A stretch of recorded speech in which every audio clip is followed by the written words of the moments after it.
Well, you know I'm ready. It's Tuskegee Airmen time.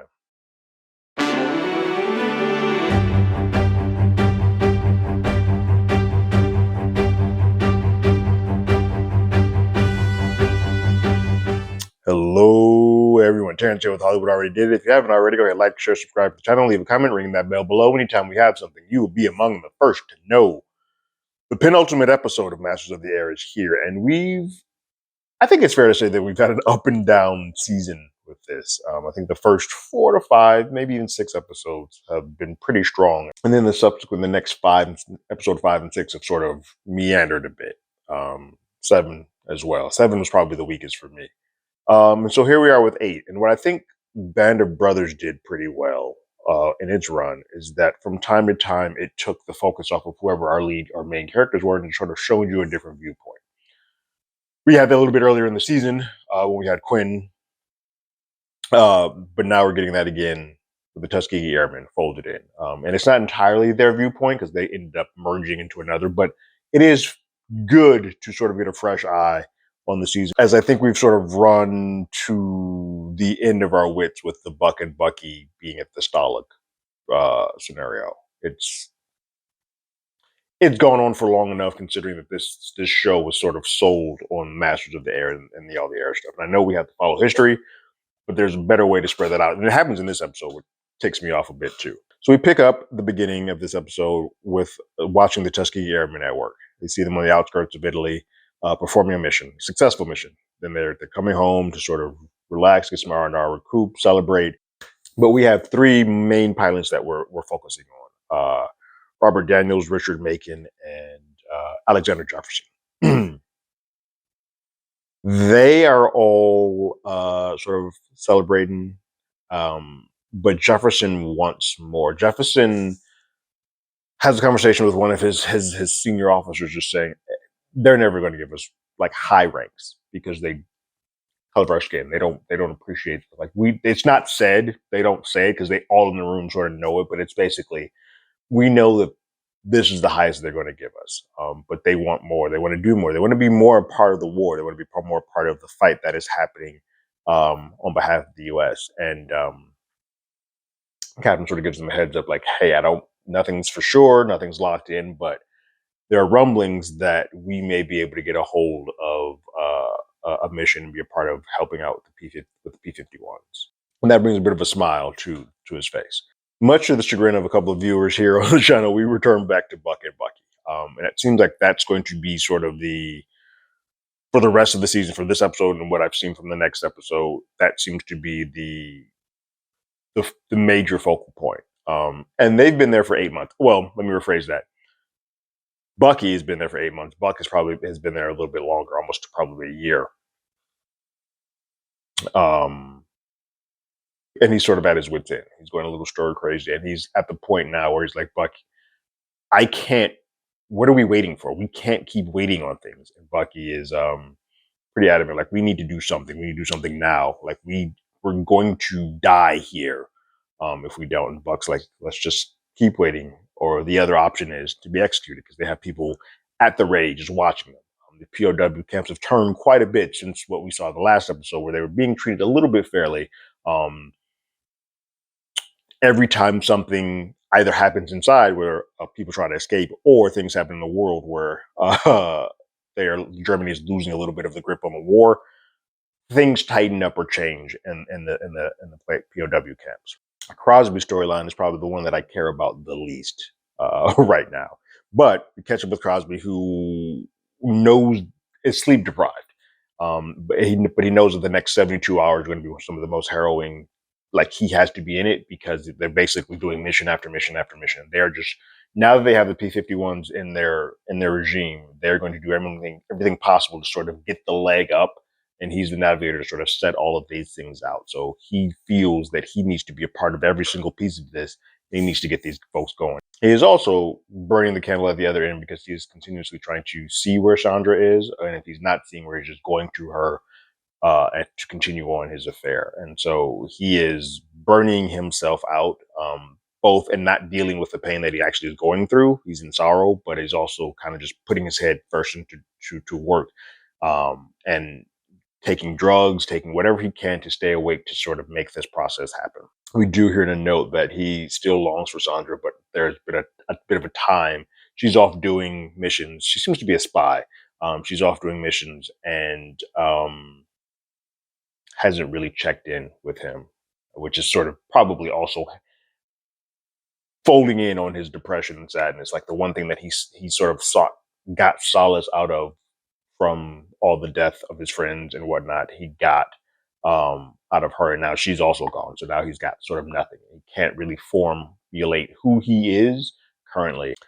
We see Rosie going to battle consistently in this, and it's glossed over a bit in this episode. So I had to do a little bit of research because I know Rosie is a big piece of this, and I've heard that name, so I had to look it up. And so while it is not really mentioned in this episode, Rosie successfully completed 52 missions during his time here.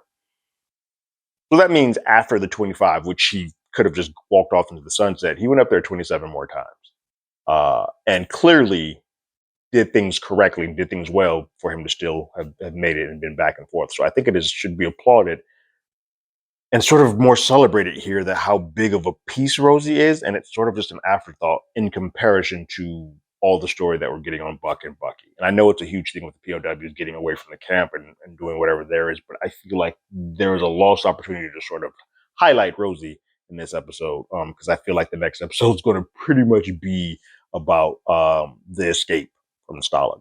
But in these, Cross finally does get some sleep. He could not on his own accord. He's still waiting to go and do the next mission, doing this and this and this. He's even getting orders to say, "Hey, you need to go take a leave. You need to stand down, sit down." And he ends up just passing out. And he passes out for 3 days, sleeping through D-Day. Here's the problem that I have with that. That may have historically happened, and that's perfectly fine.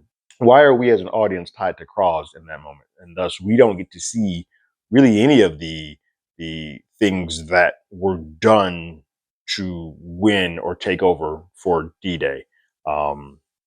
Instead, we just get to see the aftermath of them basically lining up the skies of how they had sort of overflown and how they were the only ones up there.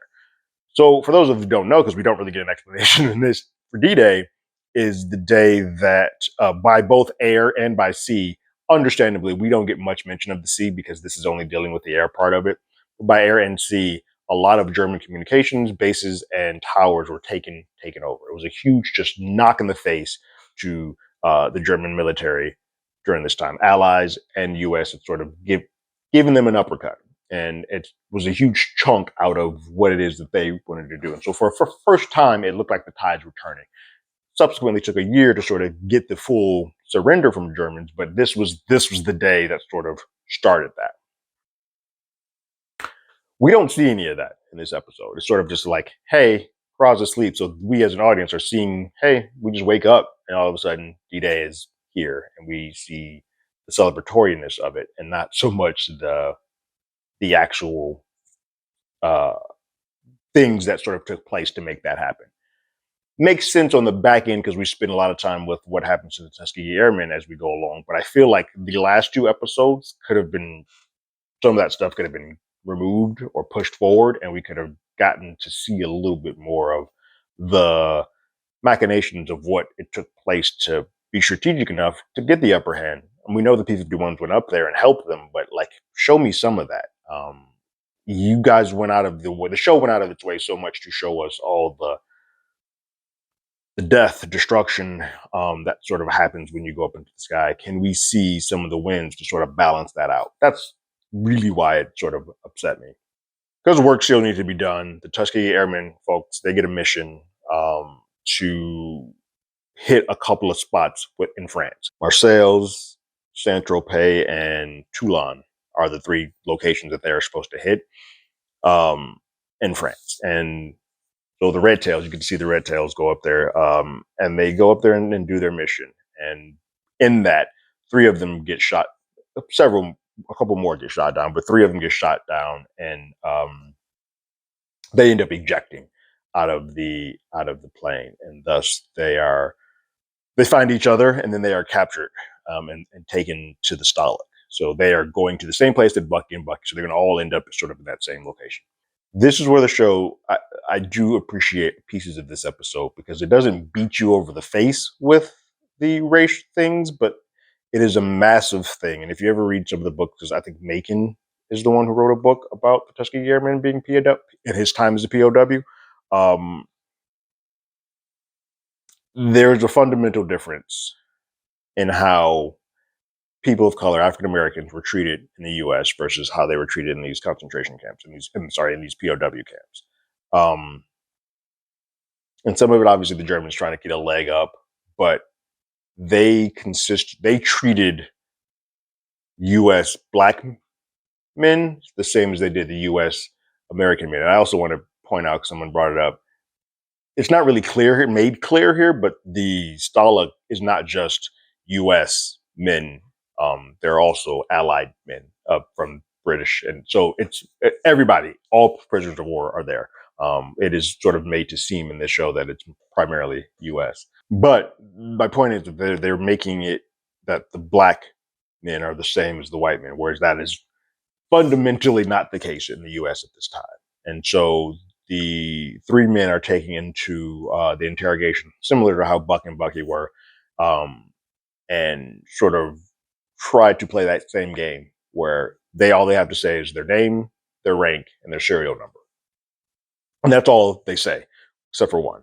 But that's all they keep repeating. The German is kind of just laying into them like, I know jazz. Like I went to the spot in Detroit. I know that spot. Where they put all you guys in LA? They put you guys all in Watts. Like he is doing his best to say, help me out and be at one with me, because these people don't give a rat's ass about you. Like when you go back home, they're going to put you, you're not going to be able to drink in the same water fountain. Like you are nothing to them. So why are you doing everything humanly possible to fight for a country that doesn't care about you? And I have to read this piece because this is a strong piece.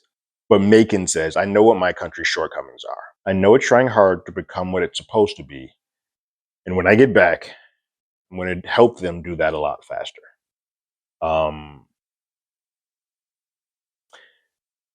Clearly, when he gets back home, if they get back home, but when they get back home, I know Macon does because he writes a book. But clearly, when they get back home, that is not the case. And it takes a while. And there are still some things, even today, but it does get better. But it is amazing how much, even in this time where your enemy clearly is the Germans. That's who you're trying to murder them and kill them. And this man in this moment is showing you more respect than anybody who has ever worn a uniform with you or back home has ever done. And even when you go in this run, when they put you actually into the Stalag, you're hearing people say some very disparaging things about you, even though you're on the same team as them. You're getting looks and you're getting all of this, but that says a lot about your character, the Tuskegee Airman character, any black military person's character.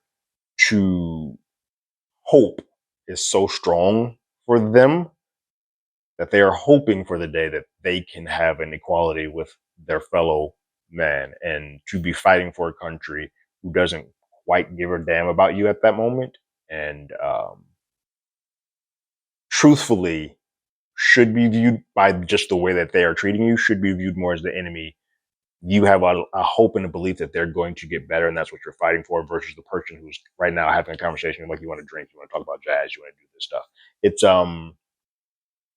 It's a great character piece in this episode to show them not breaking, because they could easily break, because this person in this moment is showing them some sort of humanity, which they don't get anywhere else. But they go to the Stalag, everybody's staring them up and down, and there's a cool little moment it's brought back up later. But Macon, Jefferson, and Daniels go to the bunk 8, which is where Bucky and Buck and all of those guys are having cards and staying. And they take a bed there, and they kind of come in and say hi. I think he says his rank and name. And they all sort of look to Buck. And Buck says, basically, just kind of gives them the nod and says, pleasure to meet you. And they take a bed. One of the soldiers gets down off the bunk bed. Is like, I don't want to be in the same area as them. It makes it clear that I don't want to be here, but they have all sort of given the look to Buck to say, Buck, leave them alone. They're fine. Don't bother them. But it's clear that had Buck not been there, that may have gone a different way. Cross is told to go take a month off, go take a leave, go get some rest, get some R&R. They want him to be at the best version of him because they still need to navigate it for whatever is coming forward. They know this is going to be a long run to kind of close out this war, and they need him at his best. His first thought before he goes to get R&R, because he knows if he goes in R&R, he's going back home for a month. Like, he has to go back home. So he's like, let me reach out to Sandra to let her know that I'm going back home and I need to see her once before I head back. Like, that's his first thought. Like, let me see my side piece before I go see my main thing. Kraz then goes to see Sandra. He meets up with, they have a spot where they're supposed to meet up at. And it looked like she was there because there's a cigarette with lipstick, there's a drink, but there's a book note. And he's checking the room, and she's not there. And then she looks at the note and she left it, Dear John, basically saying, hey, this has been essentially leading to, it's way less words than this, but she's essentially leading, this has been fun, but you need to go be with Jean. Like, that's your wife, you're going home. And in the call to set up this rendezvous, he told her that he was going on leave. I don't believe, because I just feel like Sandra's not, while she is going on missions all the time, I think Sandra did this on her own accord. I don't think she actually had a mission. I feel like she felt this was over. And if you're going back home, I don't want to be a distraction. I don't want to mess up that. I don't want to mess up what you have with Jean. You and I were fine when we were living in this part of the world, in this world. When you were here, I can be whatever it is you need me to be. If you need to be solid, get your sorrows off on me. We can get that off on each other because we're in this war together. But if you're leaving the war for a moment and going back home, you can't have me on the brain. So that was her way of sort of cutting it cold turkey. So she's ended this affair. And he is a little shell-shocked for it. So he returns back to the base, starts getting his stuff packed, saying, I gotta go take a month off. And Rosie is like, this would be good for you. And Carl's like, well, what the hell does that mean?